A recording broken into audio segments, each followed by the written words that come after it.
Okay, the first thing I want you to do is look over my Deep South accent. Once you get over that, then there may be some useful information in this video. All right, this is a Sony Laptop PCG7911L. 7911L. We're going to be replacing the LCD screen on this machine, and the reason that I'm doing an audio overdub is the original audio for this sucked just about as much as the video did. And the camera's on a tripod, so we'll miss a couple of things, but I'll comment on those. If you'll notice, I've got the machine lying on a soft cloth, and that's simply to keep the plastic from getting scratched or anything like that. First thing you do is take those little rubber feet out that are in the corners of the screen, and they're just held there by glue. They're just in a little hole with glue. And as you can see, I'm using an X-Acto knife there, which does pretty well to get under it and kind of just ease it off without slicing it. Don't cut the rubber feet up, but that's a pretty easy thing to do. And usually there are 4 or 6 in the laptops at the corners of the screen, but there is, in some of them, there are more than others. There could be 4 across the top and 2 on the bottom. And some of them even have 1 on each side of the screen, but this particular model only has 4, 2 on the top and 2 on the bottom. And this screen does have a webcam built into it, microphone in the center of the top. So after you remove these rubber feet, underneath them are small screws. So now we take 4 screws out at each corner of the screen on the bezel.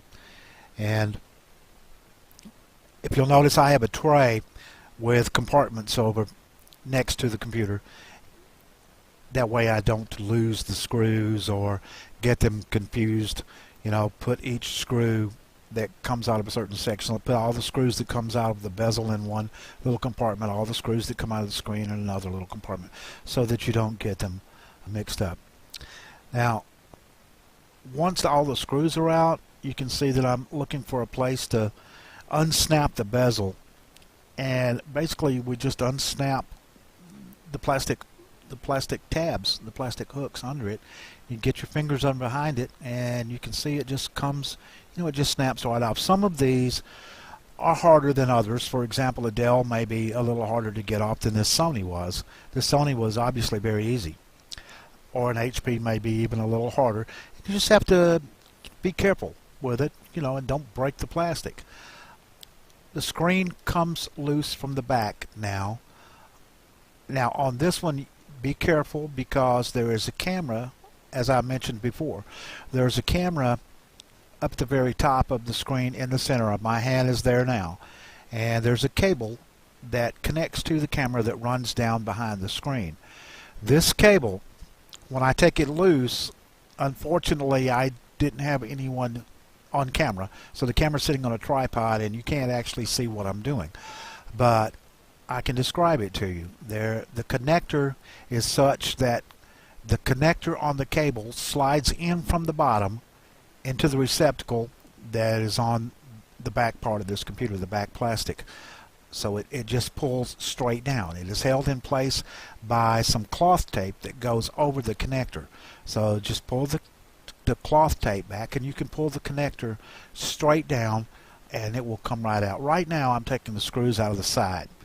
There are 4 screws on each side that holds the LCD to the bracket, and I did that first, but we'll get to the camera in just a moment.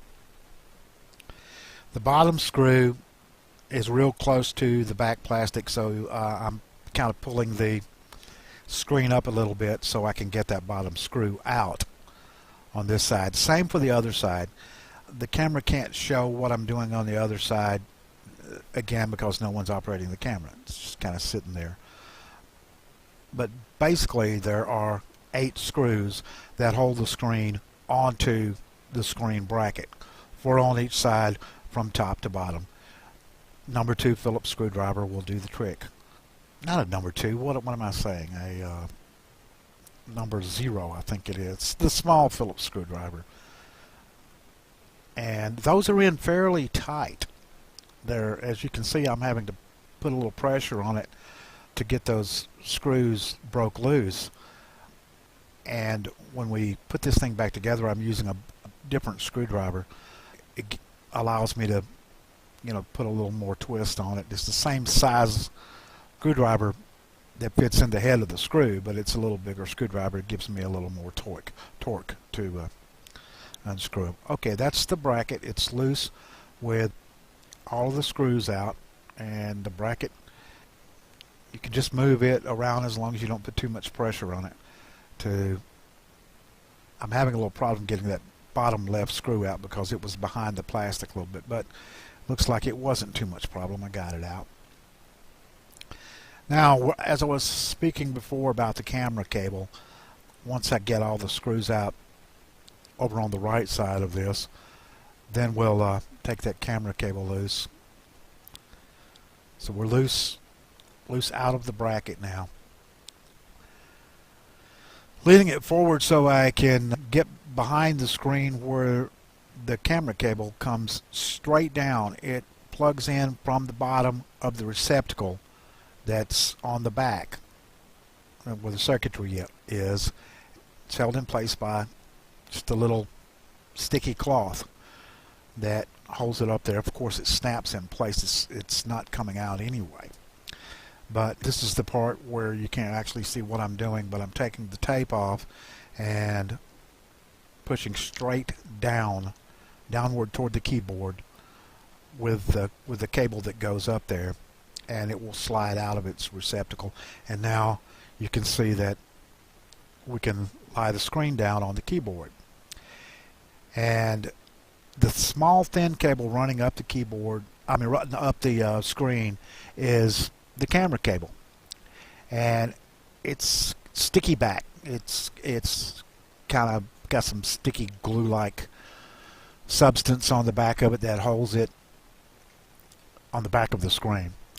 Right now I'm taking the data cable off, and it's held in place by some plastic with sticky substance on the back of it, but you can see that came right out. That's not a problem. Just look and slide it toward the back of the machine.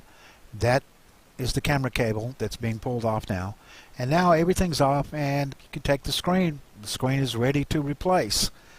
So basically there are two cables. There is the camera cable that runs the length of the screen from bottom to top and plugs in the top. Okay, time to put this thing back together. Once again, I am using audio overdub because the original audio just sucked, for lack of a better description.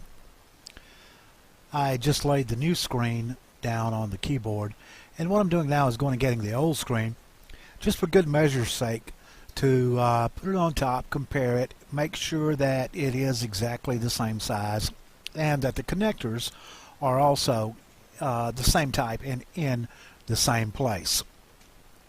So in this case they were, but it's always good to compare them just to make sure that you got the right screen, that you don't get into the repair and then suddenly decide that you don't have the right screen.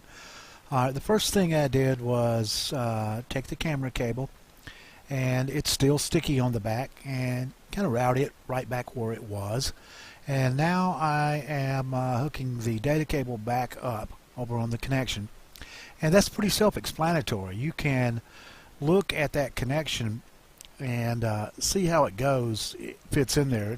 It's a metal brass type looking connector, and the cable just slides into the receptacle on the screen, and it's held there with a clear plastic piece that is connected to the actual cable that is supposed to have sticky glue on the underside of it.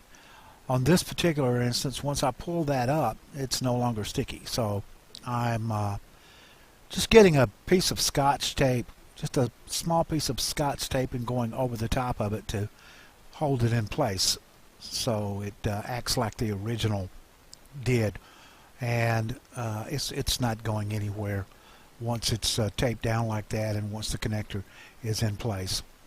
Alright, once we've got the camera cable routed and once we've got the video cable in place and in the connector, just lift the screen up and kind of look behind the screen and make sure that you don't crimp either one of the cables, or that the cables go in place like they're supposed to, and that they're not in a bind of any type or anything like that. I'm going to go ahead and take this screen protector off of this thing. It's held in place by masking tape, a couple of a piece of masking tape on each side, and I don't see any reason for leaving it on there because I'm not going to scratch up the screen at this point anyway. So once we've got all the cables hooked up, or the video cable hooked up, that is, and the camera cable routed where it needs to be, then we can go ahead and hook the camera cable back up. And if you remember from earlier, the camera cable slides from the bottom into its connector that's on the back of the computer, or on the back of the plastic part of the computer that's still there, and the connector's on the back, and the camera cable, the little connector at the end of the cable, just slides into the bottom, and it's held up there once it snaps in place with some sticky cloth tape. And that's what I'm doing at this point.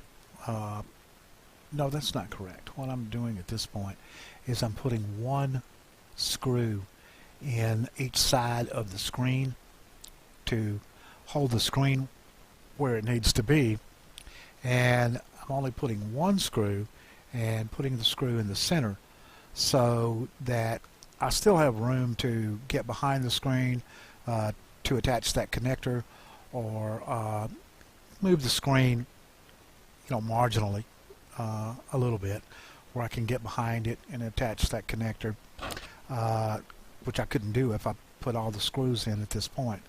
So now I am connecting the camera cable, or giving a good go at it, and it really doesn't want to line up in position absolutely correctly, because it's hard for me to get my fingers behind the screen, and I don't want to push the screen and the plastic too far apart, because not that it would really break anything unless you did it, pushed them way apart, but I'm kind of careful when I do this. So it's a lot easier for me to get a small pair of needle nose pliers without grips on them, and that's what I have now, and that way I can get into hold the cable and put it in the right position and snap that camera cable connector up into its connector that's already on the computer. And that really didn't turn out to be so hard. And once the cable is in there, just kind of push the cloth tape over the top of it, and it's just there for protection to the connector and maybe to hold it a little bit. Now once that's done, the cables are connected, and we have one screw in each side of the bracket. We can go on and put the other screws in both sides of the bracket, and that's what's going to happen. So I'm going to wait for that to happen. Okay, once all the screws are in on both sides, you can kind of snap the screen back to the back of the plastic as best you can, like I'm doing right now. Hold that down, and now we're ready to put the bezel back on, and all that amounts to is putting it in place and pressing down on it to snap all the catches where they snap together, and you can tell that you've done that. It will snap when I'm doing what I'm doing right now. It will snap and kind of look around it to make sure that there are no gaps between the front and back plastic pieces or between the screen, the front of the screen, and the front of the bezel anywhere. If there are, just kind of take pressure. I mean, you know, don't squeeze it like a ton of pressure, but, you know, like I'm doing, you know, thumb and forefinger, squeeze it, and you'll know when it snaps in, because it's pretty obvious. Once that's done, all we have to do is put the 4 screws that hold the bezel in place back in, and put the rubber feet or the rubber pads back on it, and we're done. So now I'm going to wait for that to happen. Okay, now that we've got the 4 bezel screws in place and we've got the rubber pads back where they are, we simply need to put the battery back in the machine like I'm doing now. And in this case, I don't want to trust the battery. I don't know if the battery's up on this machine or not. So I'm going to get the AC adapter, plug the AC adapter in, and let's see if our work is successful once I get the AC adapter back over there and plug it into the machine and plug the AC in, and then we'll power up the machine, and if everything went right and all the connections are tight and the connections are working, then we should see some type of logo come up. I think Sony has a one that comes up and says VIO or VIO something, and then we'll just go ahead and let Windows boot up if we see anything on the screen. And here we go. I guess we'll tell now. There it is, and everything seems to work just fine. Obviously, since this screen was cracked, someone wasn't able to shut the computer down correctly, so what you saw was Windows was not shut down properly, blah blah blah. But it seems to be working and seems to be just right. So that's the way you do it. I hope this video has helped someone who may be trying to replace the LCD in a similar or same model laptop.